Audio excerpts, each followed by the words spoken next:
You want a war?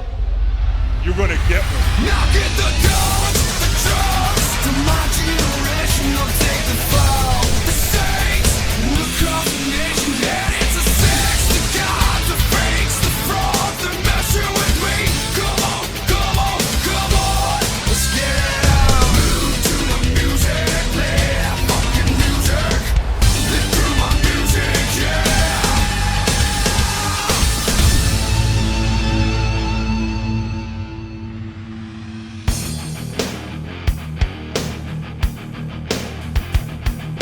Hey yo Chico, Reliving the War's back and we've reached the 15th of May 2000. Tonight Raw's in Cleveland, Ohio while Nitro takes place in Bollocks, Mississippi.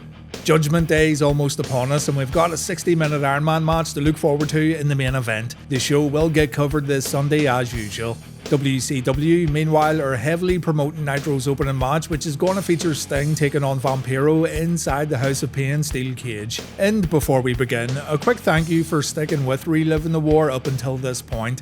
I know WCW is starting to make some of you reconsider your life choices right about now, but you guys, the real soldiers, stick around when the going gets tough. With that out of the way, let's check out this week's episodes of Raw and Nitro.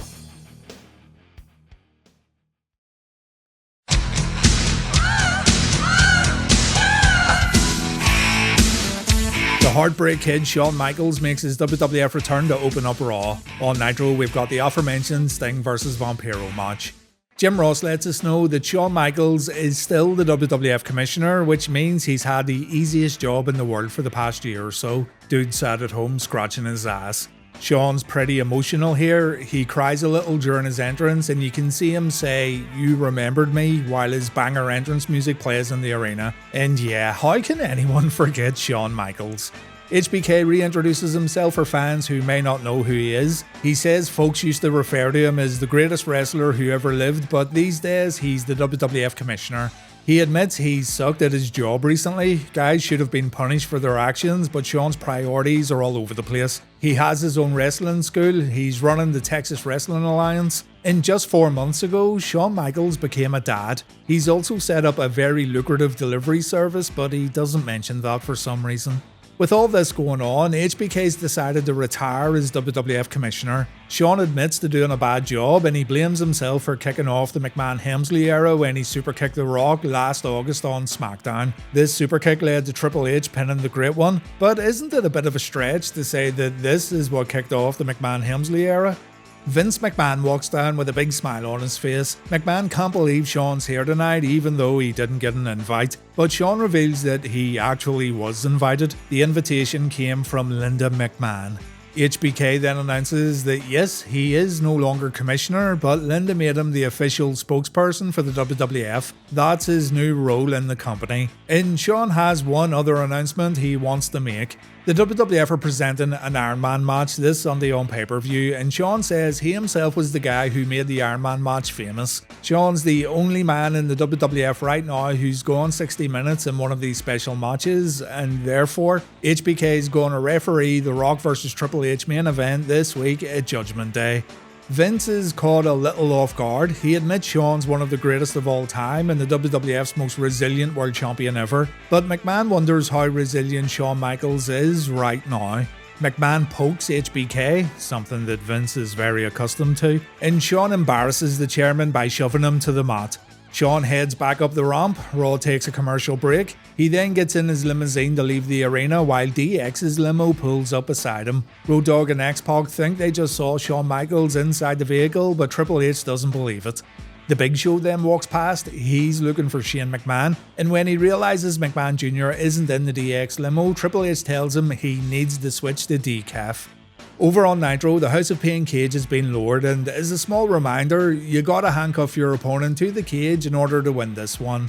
Vampiro locks himself in the cage, he won't let Sting in, so the Icon climbs to the roof and he breaks through by hitting one of the panels with his baseball bat.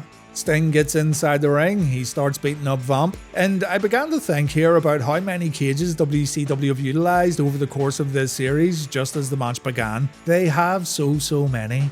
Stinger splash early on, Sting follows up with a facebuster. Vampiro rams the Stinger into the cage before hitting a back suplex and a front spin kick. Mr. Pyro gets a little heat by playing up to the audience. A loud Sting chant breaks out as Vamp looks for some corner punches, and Vampiro keeps the pressure on with a suplex followed by a knee to the groin. The crowd's eager to see Sting's comeback, but they gotta wait a little longer. Finally, Sting powerbombs his opponent when countering a top rope move. He delivers a trifecta of clotheslines before throwing Vampiro into the steel cage a few times. And after grating Vamp's head on the cage, the Stinger manages to shackle his opponent to the cage and the bell rings. The Stinger wins, and now he can do whatever he wants before leaving the cage. Surprisingly, after everything the Vampiro's done to Sting, the Icon doesn't really do a whole lot here. He uses the cage to deliver a few drop kicks before heading out, and the cage begins to rise as Sting heads up the ramp. The ring lights go out, Sting turns around, and somehow Vampiro's freed himself and he's already left the cage. A very dominant performance from Sting though, which really could have been the full stop on this rivalry, but the feud is going to continue on.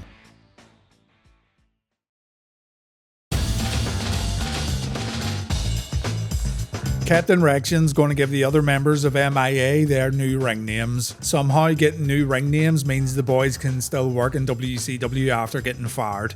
Lash LaRue is now Corporal Cajun, Hammer is now Major Stash, and Chavo's known as Lieutenant Loco. Q then introduces a new member of the group, Tylene Buck, who's now known as Major Guns. This makes Mark Madden say the phrase "fire in the hole," and okay, I'll give him that one, that was good. On Raw, Steve Blackman and Al Snow are back on the same page. Al Snow's no longer carrying head. He says Blackman no longer has an affinity for cheese. Al's now embracing his serious side by meditating before matches, and he tells Blackman to come join him as they take on the Dudleyz. That tag match is up next on Raw, while Nitro presents KroniK vs Shane Douglas and a mystery partner. Shane attacked Brian Clark as the big man got out of his rental car earlier on. The commentators didn't care and they were only interested in Goldberg's monster truck being parked up in the distant background. But why does Shane need a mystery partner, and why is he not using Buff Bagwell? Well, Mr. Bagwell got himself legitimately suspended for attacking a member of the ring crew after last week's episode of Thunder, and after getting charged with battery, WCW decided to take Buff off TV for 30 days while also stripping him of his tag team belt. So Shane needs a suitable replacement, and here comes the Wall brother to help the franchise get his tag team belts back. Yeah, KroniK still haven't returned the stolen belts. Shane quickly leaves his partner all alone and he decides to head back up the ramp. The realization of teaming up with the Wall must have quickly dawned on him. Wall puts both Clark and Adams through tables, though Adams had a little trouble at first. But KroniK then no-sold the table spots by getting back in the ring and putting their opponent down with a double shoulder block. They then go to the outside where KroniK put Wall through the announce table with the high times, and KroniK win the match via pinfall. After the bell, Wall attacks paramedics because he's a big sore loser, and Nitro moves on to its next match. On Raw, I am so delighted to see Blackman and Snow back in the ring. Al's now looking like a real member of the Mudvug Dojo, and check it out, his kung fu levels have reached an all-time high. DX are also happy to see these two back, so they come out to get a good look at the action. And Snow continued to show some new moves when he dropped Evon on the rampway from the wheelbarrow position. Unfortunately, Al still has a lot to learn though, as he ended up losing the match after a 3D from the Dudleyz. DX were so annoyed that the dojo took a loss that they attacked Bubba Ray and Devon after the bell, and it all ended with Bubba getting a taste of his own medicine when a woman put him through a table. Tori dived from the top all the way to the outside, Bubba got put through the wood, and after this happened, Bubba went into a state of shock in the backstage area. The Dudleyz have a chance to get revenge though when they face X-Pac and the Road Dogg this week at Judgment Day. Rikishi takes on Kurt Angle next on Raw, while on Nitro we've got the Filthy Animals versus Terry Funk.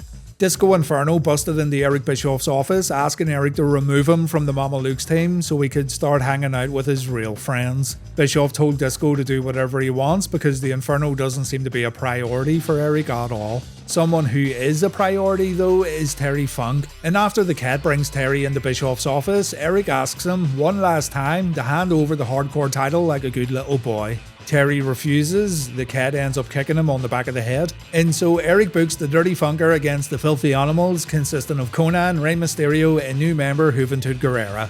Conan says Terry Funk has an expiration date on him somewhere. The Animals have a job to do and they are going to take the hardcore belt away from Terry. And Ernest Miller beats Funk all the way down the rampway to give the Animals an even greater advantage. The boys deliver weapon shots in the early going. Hoovy even pulls off his version of the people's elbow, which is enough to knock out any man, I'm sure. Mysterio drops a chair on the champion while jumping from the top rope in the seated position. But when Juventud goes for a top rope move, the Misfits in action run down to help out Terry. The Misfits get the upper hand thanks to their strength in numbers, but then Disco Inferno runs down to help out the Animals. It looks like Disco's now part of the faction, but his little moment gets ruined when Booker T shows up. Booker's here to help the MIA and Terry Funk. The ring gets cleared out, and it ends with Book pulling Terry Funk over Hoovy, and Funk retains his hardcore belt.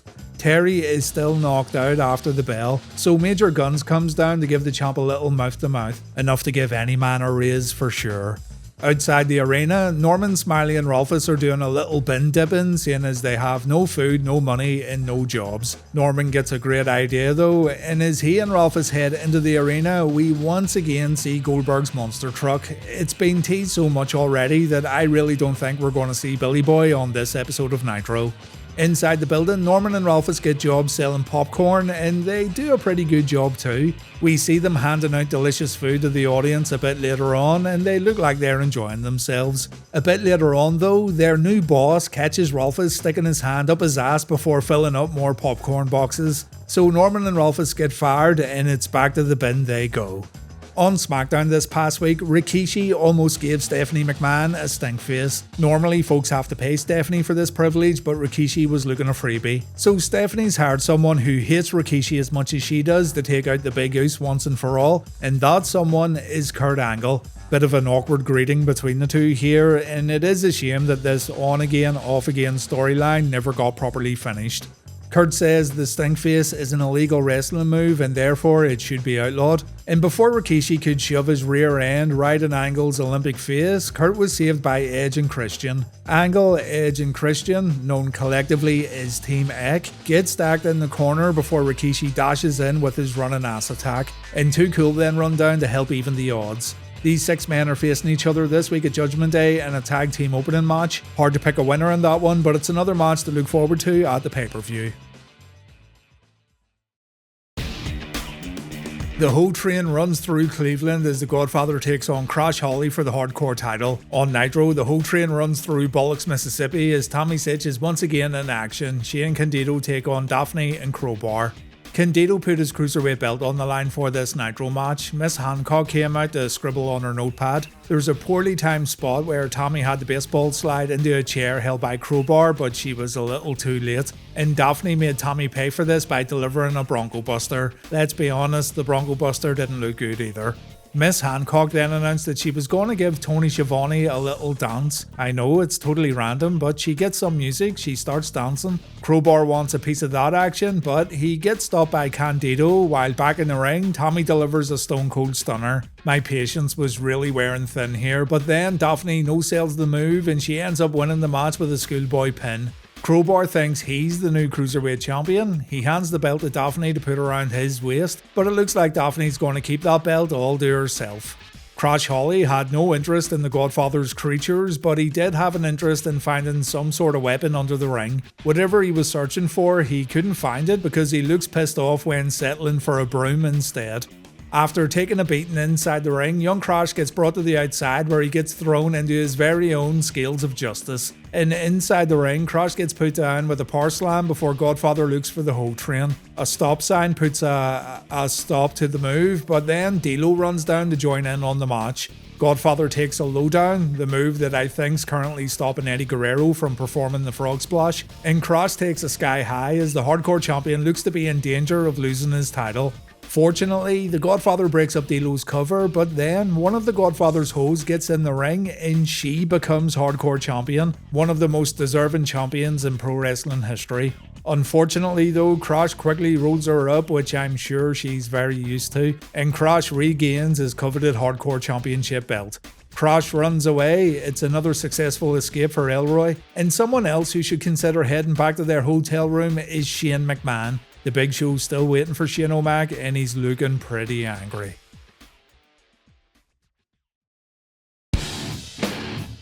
The McMahon-Helmsley regime cuts a promo next on Raw while David Flair's dad has something to say on Nitro. Rick walks down the ramp, he beats up Crowbar for absolutely no reason at all, and Flair wants to fight Vince Russo right now. I thought Flair said last week he was done with the business. What's going on?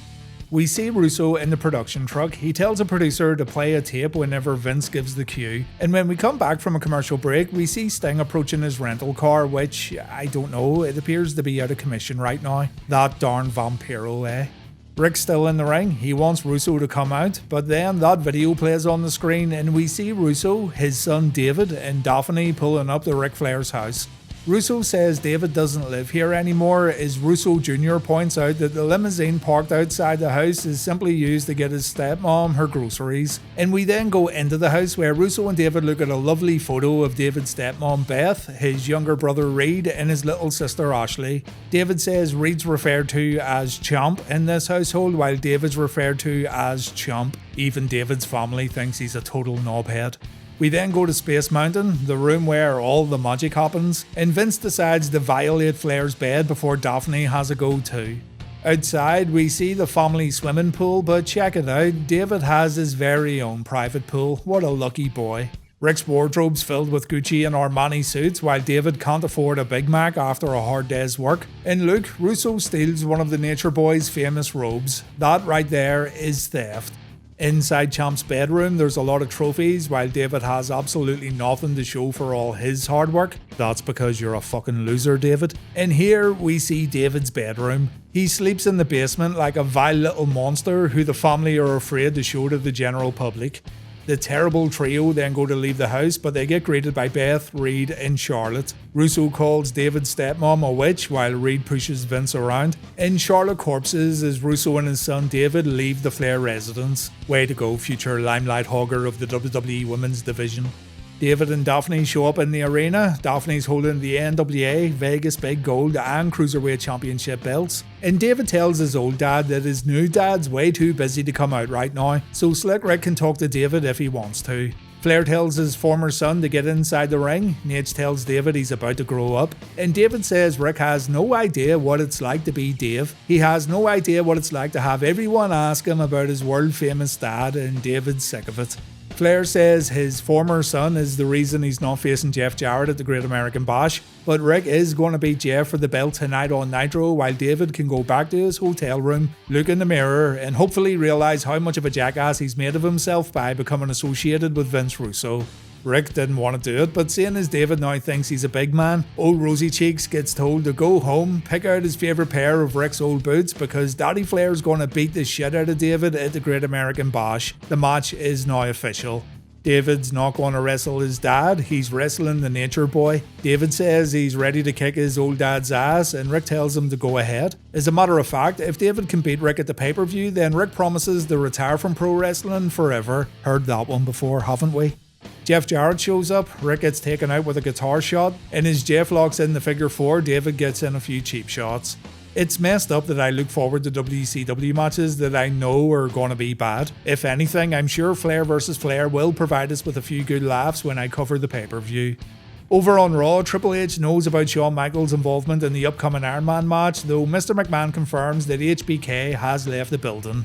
Vince then announces a little warm-up match for The Rock. The WWF Champion's going to face the Intercontinental Champion in tonight's main event, and it's going to be a submission match. Hunter says Rock doesn't know any submission moves, but speaking of the great one, Hunter wants Rock to show up and answer his challenge in regards to the Iron Man match. This is a bit stupid, seeing as HBK already announced himself as the referee, but anyhow. Hunter reminds us all that this is going to be a 60-minute match. Whoever gets the most falls wins. This isn't about catchphrases, this isn't about gimmicks, this is about who's the best in-ring performer over an hour-long time period. Triple H says no one wants to do this kind of match. Other guys in the back don't have the ability to compete in a marathon match, but Triple H wonders if Rock's even able to wrestle an Iron Man match. Triple H says whoever leaves the Judgment Day main event as the winner can call themselves the absolute best in the business, and that person's going to be Triple H. The game has a long past with the Heartbreak Kid, these two go back a long way, but Triple H isn't sure if he and Shawn have a present. He doesn't know if he has a relationship with his old friend, but if Shawn screws around at Judgment Day, then HBK won't have any future. Out comes The Rock in a rather fetching shirt, and Rock officially answers the challenge. He's officially going to kick Hunter's ass at Judgment Day, so the Iron Man match is definitely going to happen. Rock says it eats Hunter up that The Rock's better than him. Rock's got a chance to prove it again on pay-per-view, and as far as HBK goes, The Rock smells a rat. Shawn screwed him over before, and so Rock warns Michaels not to screw around again. Rock will beat Chris Benoit in tonight's main event, and then in 6 days' time, Rock's going to retain his title while showing Triple H that he can indeed go for an hour. As a matter of fact, an hour isn't long enough for what Rock's going to do to the game at Judgment Day. Raw presents a hardcore match featuring Bob Holly and Chris Jericho. On Nitro, Miss Elizabeth scheduled to compete inside the House of Pain.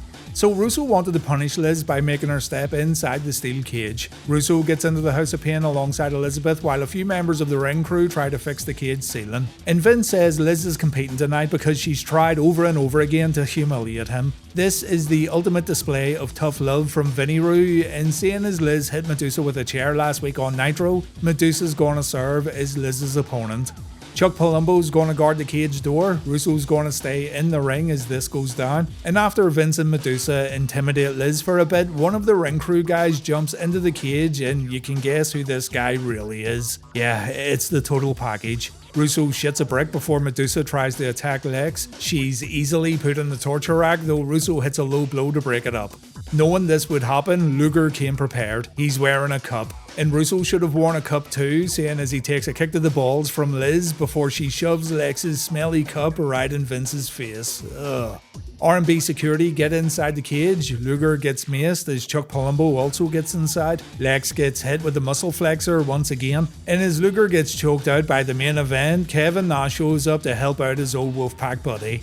As Nash gets in the ring to fight R&B security off, Russo, Liz and Palumbo leave the cage, and Nash manages to destroy the entire security team, which ends up leaving him all alone with Medusa and Luger. Before Nash can jackknife Medusa, Mike Awesome shows up to get a piece of Big Sexy. So Medusa's able to escape and Mike gets out of harm's way too when Luger wakes up.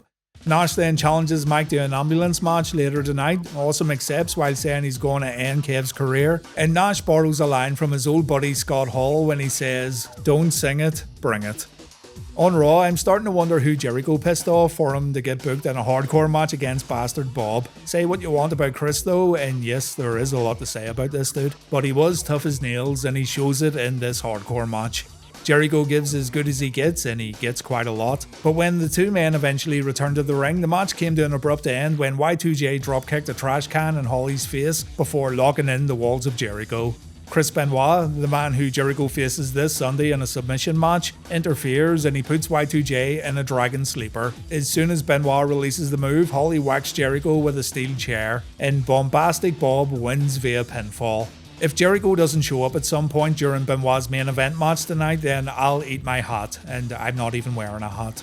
Backstage, the Big Show's still looking for Shane McMahon while hurting innocent people, but the dumb shit should have been watching the monitor because Shane's coming out right now to cut a promo. On Nitro, we've got that Kevin Nash versus Mike Awesome match.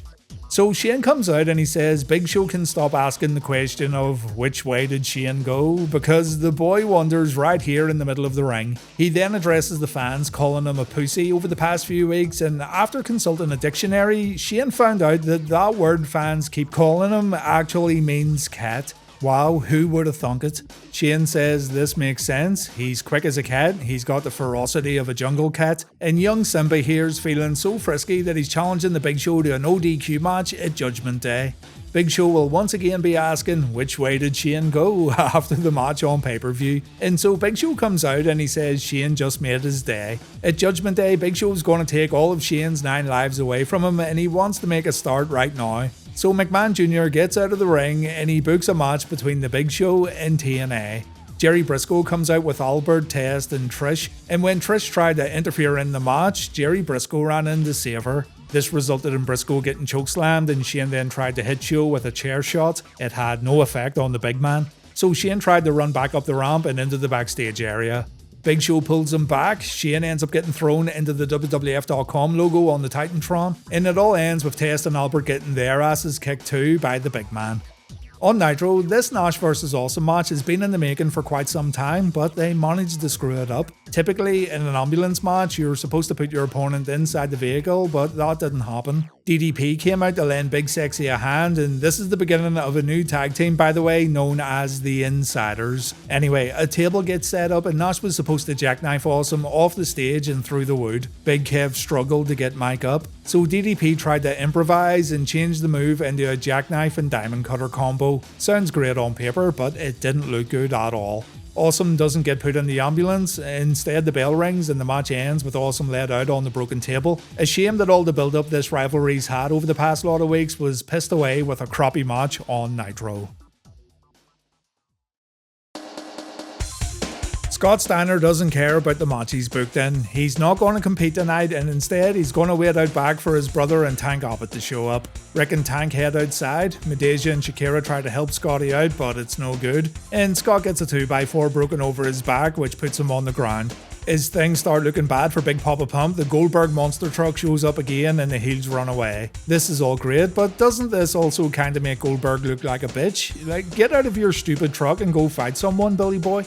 Eric Bischoff calls out DDP next on Nitro, while Eddie Guerrero and Chyna team up to face Perry Saturn and Dean Malenko on Raw.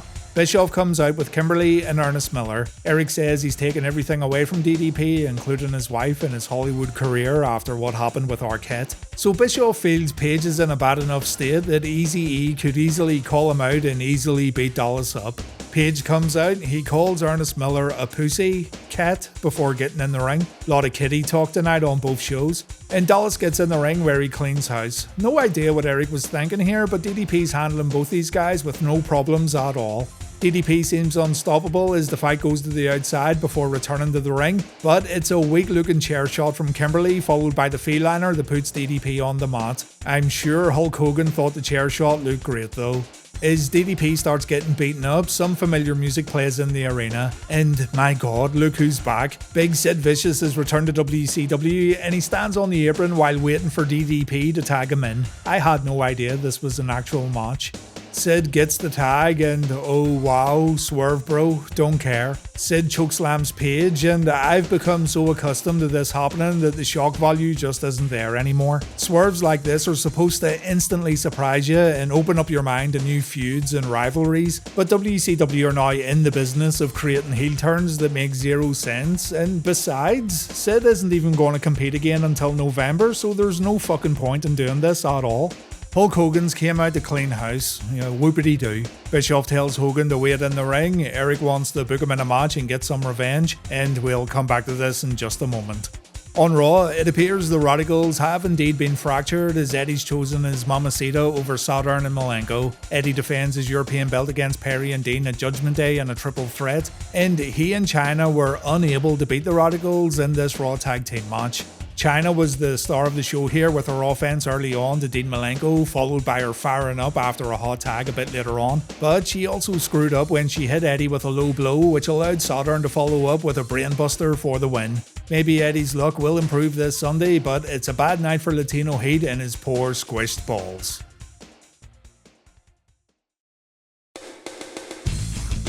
Michael Cole wants to know why Edge and Christian would put their titles on the line against the Hardy Boys in the APA in our next Raw match. And Christian wants to know why Michael would dye his hair like a 14-year-old girl. Fair enough. That match is our Raw semi-main event, while Hulk Hogan finds himself in an impromptu triple threat match against Billy Kidman and his nephew Horace Hogan. The tag team champions have a special 5-second pose tonight. They call this one the Cleveland Indians, the Cleveland Guardians relief pitcher. There's a big mess during the finish here. The APA didn't even get tagged in, and instead they attacked Jeff on the outside. While this was going down, Matt Hardy delivered a twist of fate to Edge, and for no reason at all, he broke his own cover while asking the referee, "What the hell are you doing?" "No, Matt, what the hell are you doing?" It was a timing issue for sure, and Teddy Long was either too early or too late running over to count the pinfall, but Matt still shouldn't have broke the cover. It made him look dumb. Christian gets in the ring, he hits Matt with the unprettier, and the tag champs retain in this 2.5 minute match. On Nitro, Bischoff says Hogan's own flesh and blood's going to beat him up tonight, but Horace doesn't seem too eager. Not sure why Eric didn't just book a 2-on-1 match here, but it's a triple threat encounter and Horace decides to stand in the corner while Kidman and Hulk go at it. He's not helping Kidman, but he's not helping Hulk either.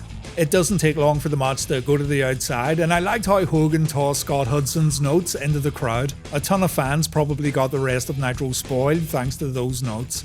The match gets back in the ring. Hogan stays in control while Kidman begs for some help. Eventually, Eric Bischoff gets on the apron and he slaps Hogan Jr. across the face. So Horace goes out to attack Eric, and that's when the filthy animals show up. Disco's also here, so I'm guessing he's been accepted into the faction. Horace evens the odds by bringing in a few steel chairs. He and Hogan are able to wipe everyone out. But then Torrie Wilson shows up on the entranceway and, oh wow, swerve bro, don't care. Horace attacks Hulk, and it was the sight of Torrie Wilson that made Hogan Jr. turn on his own uncle.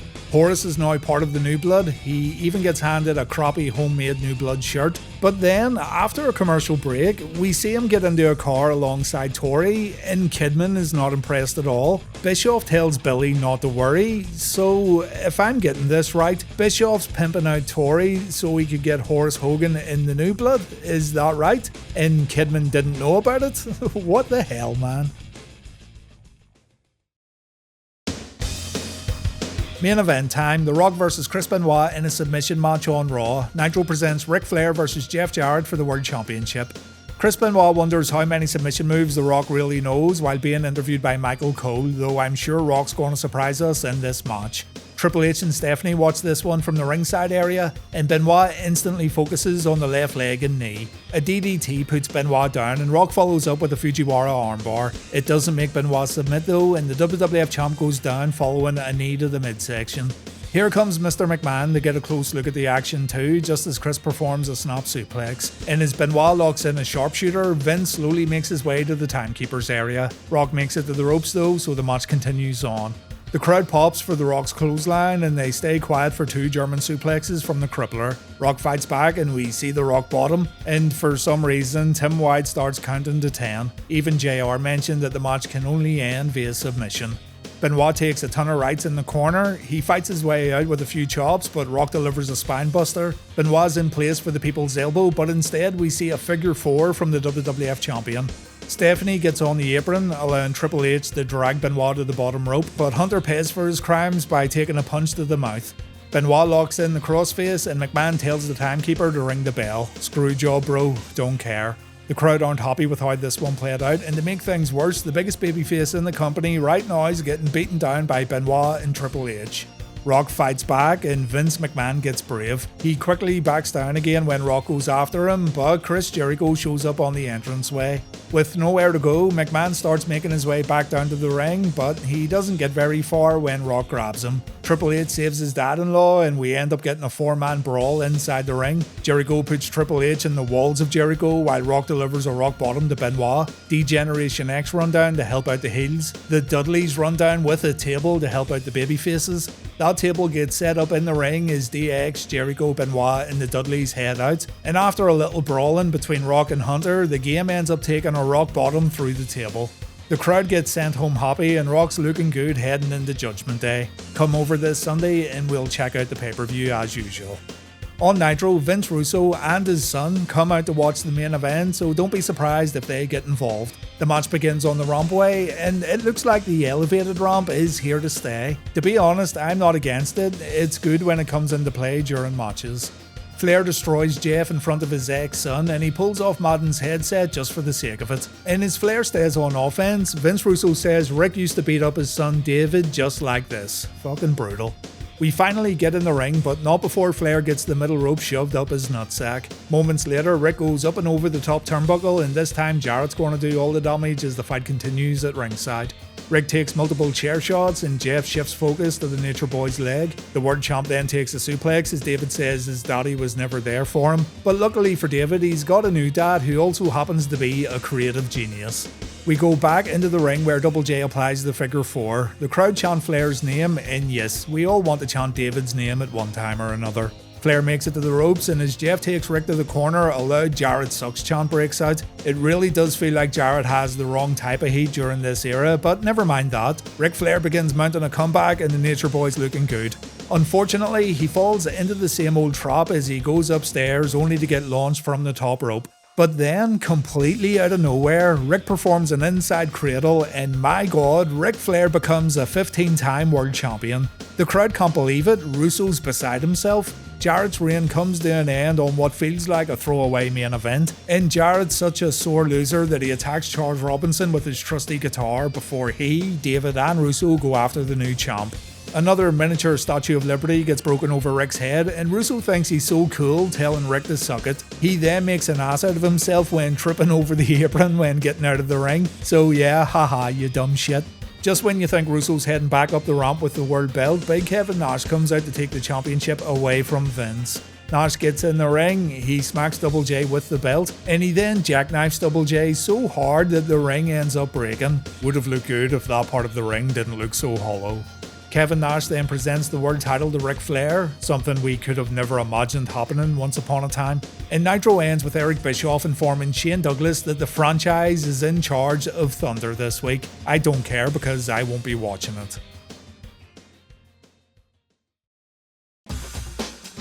I know it's a meme these days when we talk about world title changes in WCW during the year 2000, but the crowd reaction to Flair winning the championship was really, really good.